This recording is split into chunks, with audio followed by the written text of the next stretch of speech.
سلام نفسم، بریم سراغ آخرین حاشیه‌ای که این روزا تو برنامه عشق ابدی خیلی خیلی سر صدا کرده. این حاشیه و اینقدر هم جدی شده که دیگه اشک این ماهرو خوب بدبخت در آورده. ماجرا با اوج شروع شد که تو قسمت 19 ماهرخ اومد به سیاوش و پریسا و بقیه گفت که حس میکنه میلاد فیکه، اونی که جلو دوربین 90% قایق میسازه گل میاره، ولی اون چیزی که تو دلشه و بعد از تموم شدن ضبط نشون میده 10% بیشتر نیست و از رفتارهای میلاد فیک بودن احساس میکنه.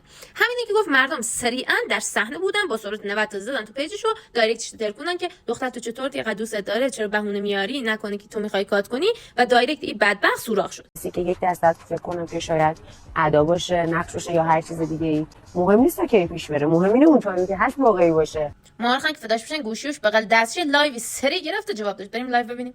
منو کشید کنار، گفت چته، گفت ماهرخ چت منو خرونن، من دارم دیوه میشم. واقعا چجوری گریه نکنم؟ به خود شما اگه جای من بودید واقعا شرایط خیلی فرق میکرد. من چجوری گریه نکنم؟ خودتون رفتار من از اول تا همین قسمتی که بودم دیدی. خلاصه این لایو همین بود که ماهرخ اومد گفت که میلاد اصلا دوست دختر داشته اومده، نگار هم خبر داشته و اینکه منم داشتن دیگه عاشقش میشدم، با دنب سگ میرفتم، به خاطر همین کشیدم کنار و رابطه رو تموم کردم. میلاد هم تشریف آوردن، ریاکشنی نشون دادن که همیشه سرم دوست داشتم تو کار خودم باشه و دور حاشیه باشم، ولی یه سری از دوستان دنبال دیده شدن، سر زبون افتادن و میخوان فرصت طلبی کنن، مظلوم نمایی کنن و دارن پشتم حرف در میارن. این برنامه‌ای که شما از یوتیوب داره می‌بینین تاریخ ضبطش حدوداً مال 2 ماه پیشه و الان داره پخش میشه.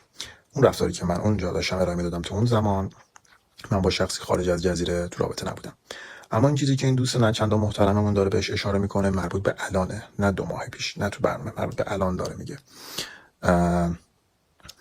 از آب گلالود ماهی گرفتن، سر زبون افتادن، سوء استفاده از احساسات مردم، این کارها که شما بیای با اون تعداد فالوور کوشیتو در بیاری بری تو لایو گریه کنی و بگی با احساسات من بازی شده، در صورتی که یه هفته پیش با من پست میذاری تو پیجت، استوری میذاری تو پیجت، اینا مشخصه. ما متوجه میشیم که دلیل این کارها چیه.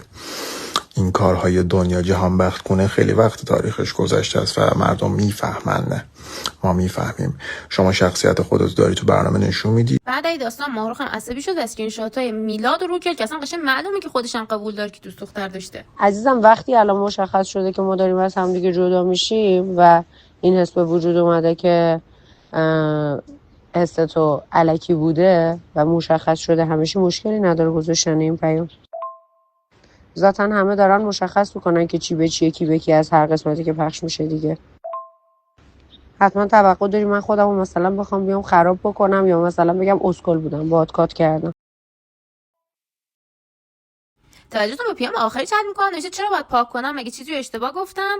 حتی سوگو رفیق صمیمی نگار بوده و به من نگفته، یعنی نگار میدونسته.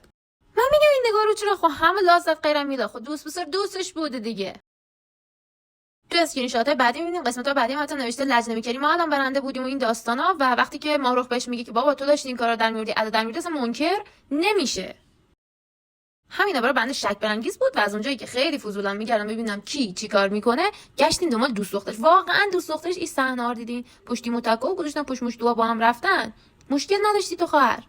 الان من نمی‌فهمم به ماهرخ خیانت شده و دخترو به کی به صد خیانت شده. از اونجایی که بوش اومد این عشق فیکیه، ما رفتیم گشتیم و دررینگ عشق واقعی رو ما پیدا کردیم. ایشون سوگل هستن، دوست دختر میلاد. طبق چیزایی که میلاد از تایپش تو برنامه گفت، دقیقاً تایپشه، کوچولو میچولو، ریزه میزه، تقریبا سنتی. و شاید براتون عجیب باشه که نگار فالوش داره و واقعا دوست نگار، چون از استوری هایلایت قبلی مثلا این هایلایت کاملا کنار همن. به تاریخ اگه دقت کنیم مال نوامبر 2024 و همینطور این یکی هم مال نوامبر 2024 و نگار رو میبینید در عکس. نگار حتی برای میلاد استوری گذاشته ولی تو برنامه اصلا برون نیاوردن که همدیگه رو میشناختن از قبل. و حتی نگار نگفته بود آقا تو دوست دختر داری اینجا چیکار می‌کنی، به دست سوخته. میلاد دیگه دید فایده نداره، پنهون کاری از رو نرفت و دوست دخترش حتی تو تولد امیر حسین هم آورد. اونجوری که می‌بینین ماچو بغل بستم داشت. تو چجوری راضی شدی دوست پسرت بندازی بین این هم گرگ، بعد خیانت کنه، بعد ماش من نمیفهمم.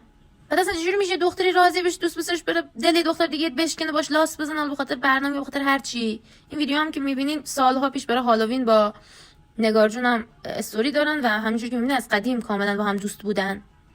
قضاوت دیگه واقعا با شما، چون ما فقط میگیم کی چیکار میکنه، قضاوت نمیکنیم. این ویدیو هم که میبینین اولین جایی که بعد از معروفیت میلا جون تبلیغ کرد کلینیک دوست دخترشه. دوست دخترشون تو فیلم میبینین که در باز میکنه، مثل اینکه فشیال کارن. و بله دنیا چیکار، پول با آدم چیکار میکنه، من نمیدونم واقعا داستان چیه. خیلی خب اینم از این. همونجوری که میدونه تو دنیا هیچ وقت حاشیه‌ات عمومی نداره، پس برای همین لطفا کانال منو سابسکرایب کنین، زنگوله رو بزنین، حمایت کنین تا من همینجا بفهمم که کی چی کار میکنه و اولین نفر بیام به شما بگم. خداحافظ نفسام.